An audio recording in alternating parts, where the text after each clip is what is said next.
ये जो लव जिहाद का ये जो ट्रैप है इनका, ये जो मुस्लिम लड़के कॉलेज में अपना एक ग्रुप बनाकर हमारी भोली भाली हिंदू बेटियों को, दुर्गाओं को फंसाने का काम करते हैं, उनको कैफे में ले जाते हैं, ऐसे गरबा पंडालों में फ्री पासेस देते हैं, लालच देते हैं। लव जिहाद का बहुत बड़ा एक ट्रैप है जो हिंदू बेटियों को इसके अंतर्गत फंसाया जाता है। इसी का विरोध बजरंग दल करता है। हमें मूर्ति पूजा हराम है, उनको हमारे पंडालों में आने की आवश्यकता है नहीं। उनको आना है तो अब्दुल से आप अशोक बन जाइए, धर्म परिवर्तन कर लीजिए और आप पंडाल में आइए।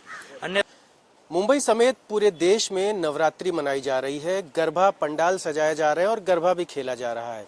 इस बीच में I love Mahadev, I love Mohammad का विवाद भी हमने देखा, लेकिन अब एक नई चीज सामने आ रही है और ये मामला है मुंबई से सटे विरार इलाके का, जहां पर एक चैट सामने आई है जिसमें कुछ दूसरे धर्म के लोगों की चैट है और इसमें ये कहा जा रहा है कि हिंदू लड़कियों के साथ में गलत जो चीज़ें हैं, सेक्स करने की बात और ये तमाम जो बातें हैं वो सामने आई हैं। इसको लेकर के पुलिस में मामला भी दर्ज कराया गया है, पुलिस ने गिरफ्तारी भी की है।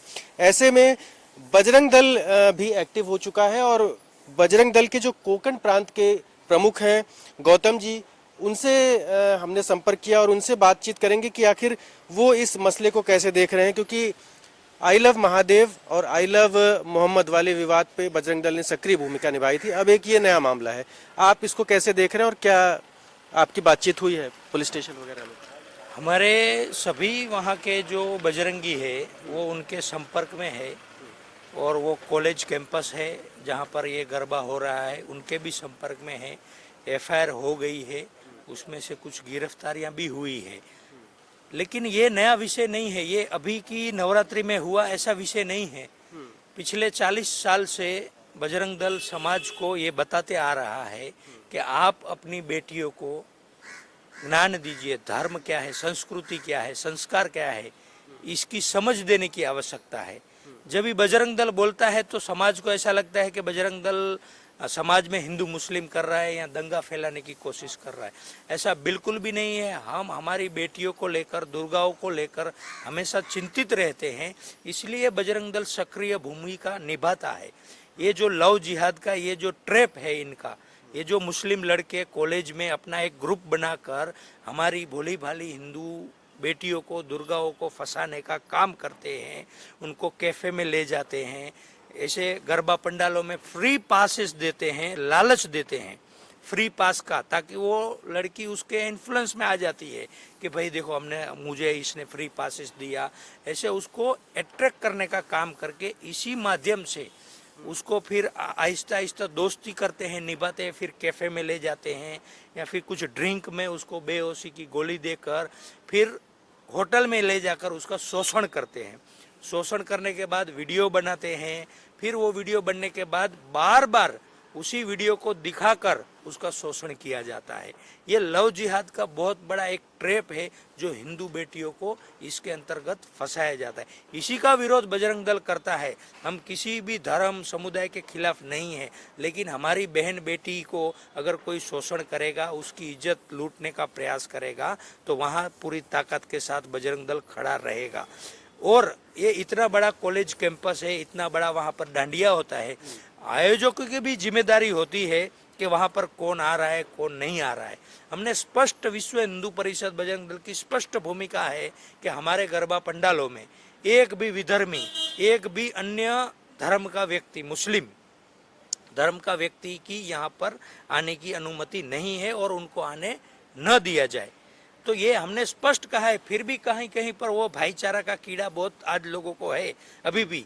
बाद में जब उनकी बहन बेटी कोई विधर्मी उठा के ले जाता है तो वो कीड़ा उनका निकल जाता है और फिर वो पुलिस नहीं, पहले बजरंग दल याद आता है उनको।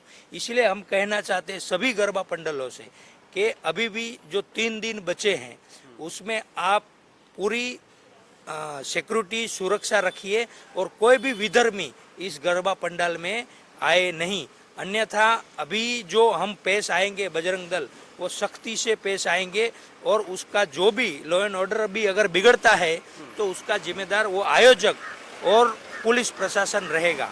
क्योंकि हमारे जो जिस धर्म में मूर्ति पूजा हराम है उनको हमारे पंडालों में आने की आवश्यकता है नहीं।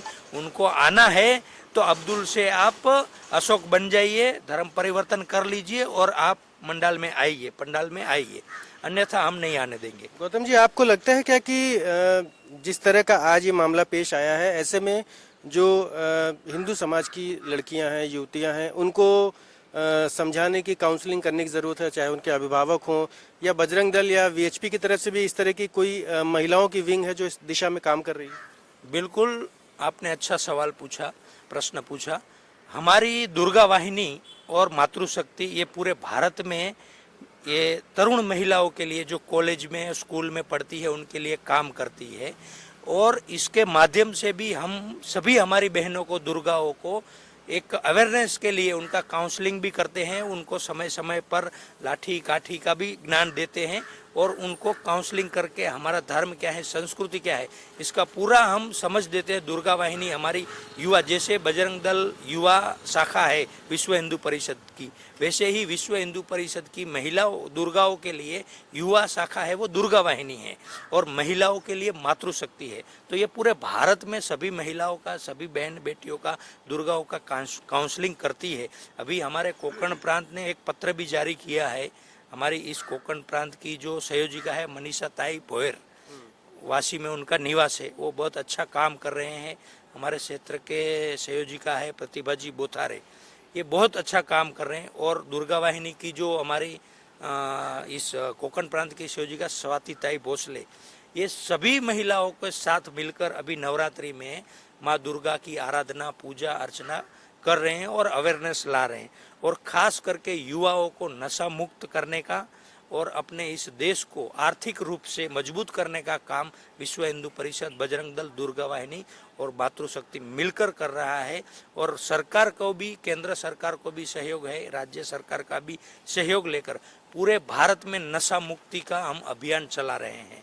क्योंकि भारत ही एक ऐसा देश है जिसके पास सबसे ज़्यादा युवा धन है, ये आपको पता होगा। विश्व में दूसरे नंबर का हमारा देश है जनसंख्या में और सबसे ज़्यादा युवा धन भारत के पास है। इसलिए बजरंग दल, विश्व हिंदू परिषद, दुर्गा वाहिनी की ये जिम्मेदारी बनती है कि हमारे इस देश के युवाओं को हम नशे से दूर रखें और उनको नशा मुक्त करके इस देश के उन्नति में उनका योगदान रहे, ताकि ये देश अपना और आगे बढ़े। एक चीज़, आपने जब आई लव मोहम्मद के काउंटर में आई लव महादेव शुरू किया, ये भी कहा जा रहा है कि भाई धार्मिक सौहार्द बिगाड़ने की कोशिश बजरंग दल की तरफ से किया जा रहा है। तो ये इस आरोप को आप कैसे देखते हैं और क्या ये हकीकत है? कौन बिगाड़ रहा है धार्मिक आरोप? आपने उनका कहना है, दूसरे जिनके खिलाफ एफआईआर है उनका कहना है हम तो एफआईआर का विरोध कर रहे हैं, लेकिन हमारे इस चीज का विरोध क्यों किया जा रहा है बजरंग दल की तरफ? वो एफआईआर क्यों हुई कानपुर में, उसकी पहले आप पूरी जानकारी ले लीजिए। वो आई लव मोहम्मद लिखने पर एफआईआर नहीं हुई है, वहाँ पर आई लव मोहम्मद के नाम पर अराजकता फैलाई गई, दंगा करने की कोशिश की गई, पुलिस को मारने का कोशिश किया गया, आई लव मोहम्मद के नाम पर आगजनी करने की कोशिश की गई, प्रशासन के ऊपर हमला किया गया। आपने देखा होगा गांधीनगर में दुकान जला दी गई, कई लोगों के घर जला दिए गए, कश्मीर में पुलिस के ऊपर आई लव मोहम्मद कैंपेन के दौरान हल्ला किया गया। आप एक इंसिडेंस ऐसा बताइए कि आई लव महादेव का जो हिंदू समाज कैंपेन चला रहा है उसमें कहीं पर भी ऐसी अराजकता फैलाई गई है या किसी को मारा गया है, पीटा गया है? तो आप बताइए। ये एक सोची समझी साजिश के तहत इस भारत देश को अशांति में या दंगा कराने की इनकी कोशिश जो चल रही है, ये अभी हिंदू समाज इस कोशिश में इनको कामयाब नहीं होने देगा। ये ईंट का जवाब पत्थर से देगा हिंदू समाज, और दे रहा है, आप देख रहे हैं। आई लव मोहम्मद से हमको दिक्कत नहीं है, आप आई लव मोहम्मद करो, आई लव जो करना है करो, लेकिन उसके नाम पर अगर अराजकता फैलाओगे, दंगा करोगे, तो वहाँ हिंदू समाज आपको सख्ती से जवाब देगा और दे रहा है।